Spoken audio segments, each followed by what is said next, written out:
Thanks, John. Yeah, now, first of all, did you get any inkling this was coming down the pipe? We were hearing a little bit about it, and John, I should say this. I mean, the budget was sort of neither here nor there. There's good things in it. They're going to balance it by next year. Obviously, balanced budgets are a priority here in the province. That's a good thing.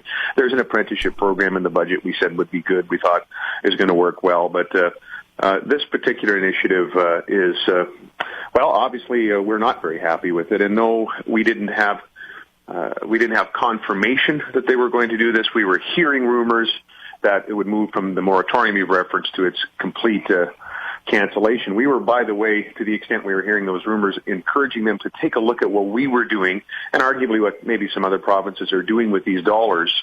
John, we've started Headstart on a Home with the money from this particular program, about $169 million and 1,339 new homes built, many new homeowners created. Obviously, that was part of our collection of initiatives that we had in place to deal with the housing shortage in the province because of the growing economy. It was working very, very well. We said, before you cancel this thing, have a look at what we're doing with it here. They canceled it anyway. That would be frustrating enough, except, of course, with the news that the cancellation applies to everybody but Quebec. Now, Quebec, from its own pension plan, which, of course, stands aside the Canada pension plan, and that's been around for years. Immigration, I understand, in the early 90s, Quebec was given this sort of distinct status.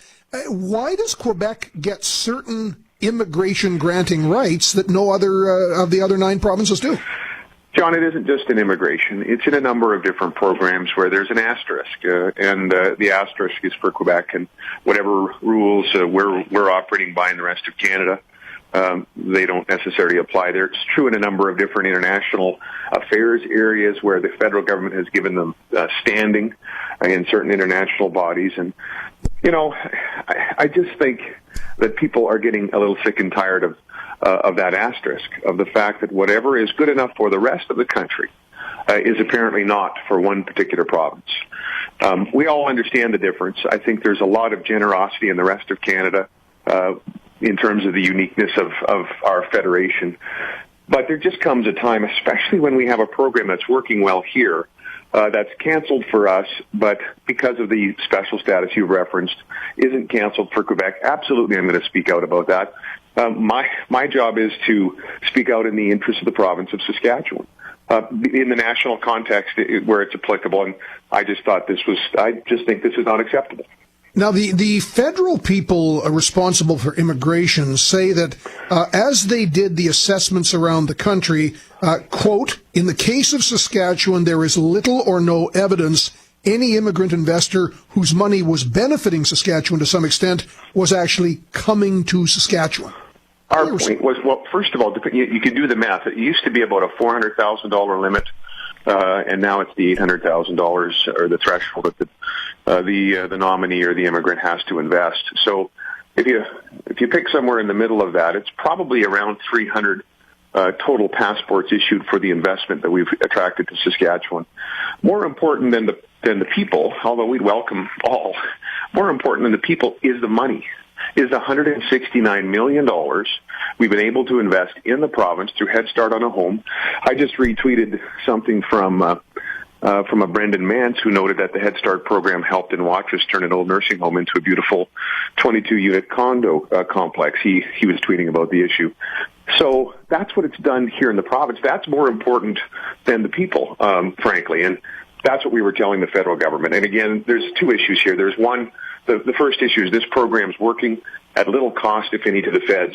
And secondly, now it's canceled for everybody except Quebec. Yeah, so in a way, you're dealing essentially with like a venture capitalist or an angel investor who wants to bring foreign money in here. Now, whether or not they use that landed immigrant status or permanent resident status, that's not the big issue for you. Well, it isn't, and we don't get the names of the applications go to the center. They go to the federal government, and then they're apportioned to the provinces that have a participating program. We don't get the names of the immigrants whose money has come to the province. We can't bother them directly, wherever they might be to come live here, although we probably would try. But you're right. The important part here is the investment, and the other important part is the fairness in the federation and the asymmetry, the exceptionalism that seems to be granted to one particular province time and time again. Now, that second point, the exceptionalism, was around long before you and I were born. It appears to be woven into the Canadian Federation. Anything you can do about it? Well, it's an intractable problem, probably, you're right. But does that mean we don't speak out against it? Does that mean we just, case after case accept it? I think that's what we have been doing in the country, and, I just think the people of this province would say, no, we better start speaking out against this, especially when it's it's as blatant as it is in this case. Yeah, good point. Premier, appreciate you doing this. John, thanks for the time. Oh, by the way, two other words I just wanted to put past you. Oakland Raiders. Corey Sheets were actually the two words, but yes, Oakland Raiders by implication. John, I wish Corey was staying with the Riders. I want to be very clear about that. Of the two nations, Rider Nation and Raider Nation, I have a preference. However, if he's going to play in the NFL, I'm going to be able to cheer for him in Oakland. And by the way, for others that used to be Oakland Raiders fans and jumped a bandwagon to Green Bay, they might be regretting that decision, like certain old talk show hosts that are well known in the province, for example. Okay, but do you have a passport? Like, you have dual citizenship, Raider Nation and Rider Nation? I think so, yeah. Okay. It's an interesting exception for Riders fans. It doesn't apply to any other province. Yeah, thank you. Because I just get a cheesehead. That's all. It's the only exception with this whole passport thing that we get in Saskatchewan. You can automatically be part of Raider Nation. Premier, take care. But not if you're from another province. Right. Okay. See you soon. Take care. Premier Brad Wall. So the Premier yesterday.